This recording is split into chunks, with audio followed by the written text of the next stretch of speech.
What if I told you that the secret to stabilizing your blood sugar isn't hiding in expensive supplements or complicated diets, but in something you're probably getting wrong every single day: the water you drink?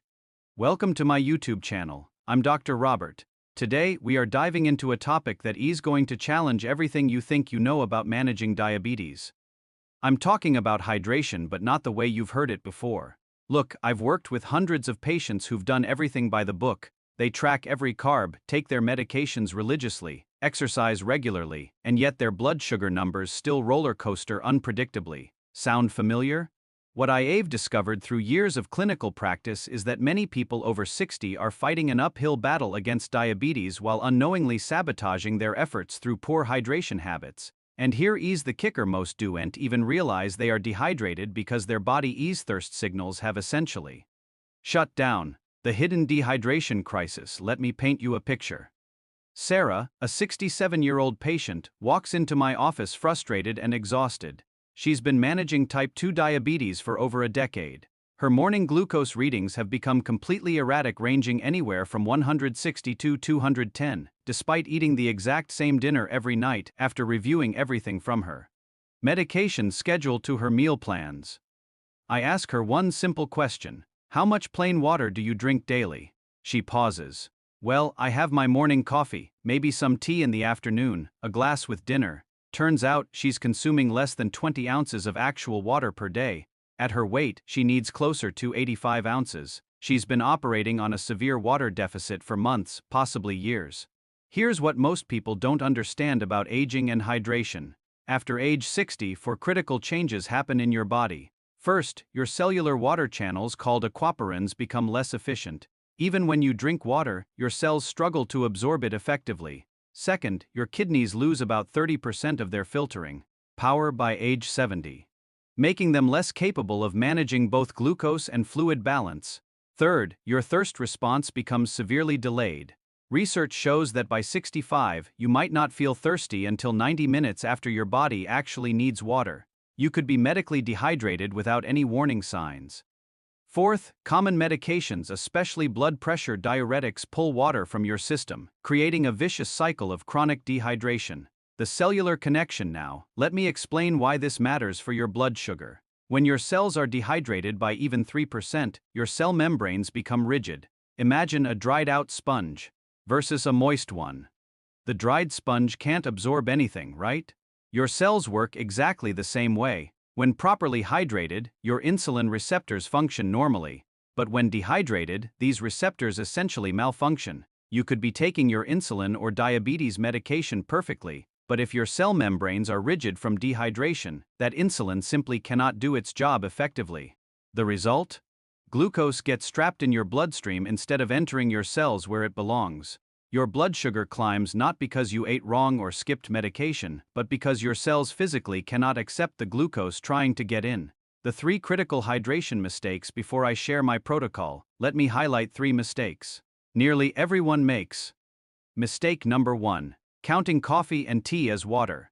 Coffee and tea are mild diuretics. For every 8-ounce cup you drink, you only net about 3 ounces of actual hydration. The rest gets pulled from your existing water stores. You're essentially robbing Peter to pay Paul. Mistake number 2: drinking ice-cold water, especially first thing in the morning. When freezing water hits your stomach on an empty belly, your blood vessels constrict to protect your core temperature. Constricted vessels mean reduced circulation, which means insulin and glucose can't reach their destinations efficiently.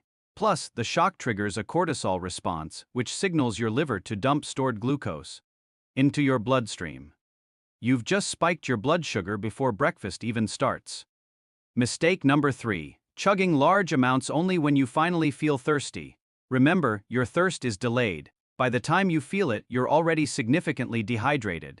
Then most people drink 16 or 20 ounces all at once. But here's the problem: your intestines can only absorb about 8 ounces every 20 minutes. The rest just passes straight through to your bladder. You haven't hydrated your cells.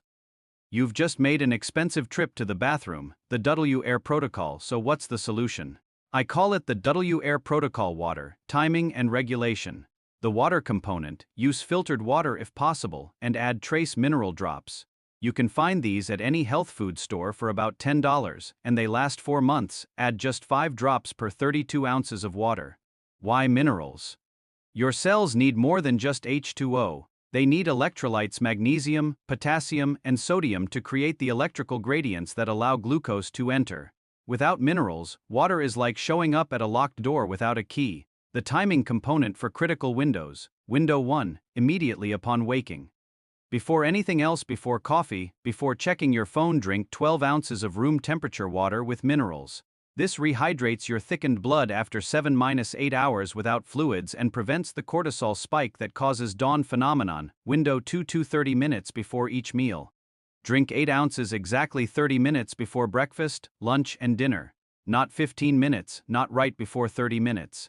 This slows gastric emptying, which creates a gentle blood sugar rise instead of a sharp spike.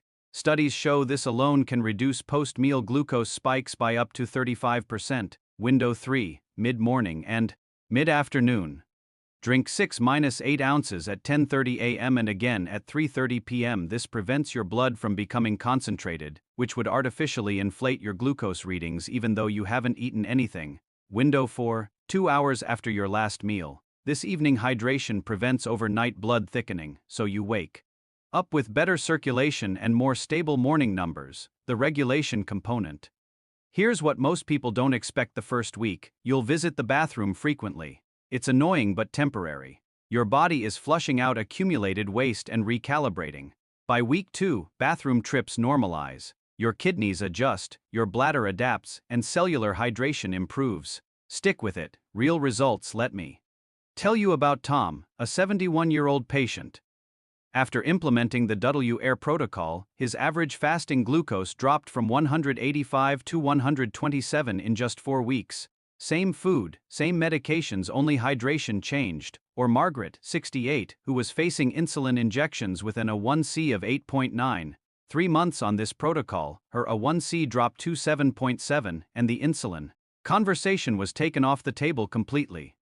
These aren't miracles, they are the result of optimizing your cellular environment so your existing medications can work the way they were designed to. Important precautions now, some critical safety notes. This is not a cure for diabetes. Never stop your medications without doctor approval. This protocol optimizes how your medications work, it doesn't replace them. If you have congestive heart failure, kidney disease, or are on dialysis, talk to your doctor before increasing water intake. Certain conditions require individualized fluid management. If you're on diuretics, your doctor may need to adjust dosages as your hydration improves, because proper hydration can naturally lower blood pressure. The truth is, we often overlook the fundamentals while chasing complex solutions. Sometimes the most powerful interventions aren't the most complicated ones, they're about getting the basics right. If you found this information valuable, I'd love to hear from you in the comments. Tell me, are you going to try the WAIR protocol? What concerns do you have? And if you know someone struggling with blood sugar management despite doing everything right, share this video with them. This simple information could genuinely change their life. Before you go, I've got another video that dives into the top 5 foods that stabilize blood sugar naturally. You can find it in the description below, or on the screen right now. Make sure you watch that next. And don't forget to hit that subscribe button and turn on notifications so you never miss my weekly videos on managing diabetes and optimizing your health after 60. Remember, taking control of your health starts with small, consistent actions. Start with your hydration today. This is Dr. Robert, and I'll see you in the next video. Take care of yourself.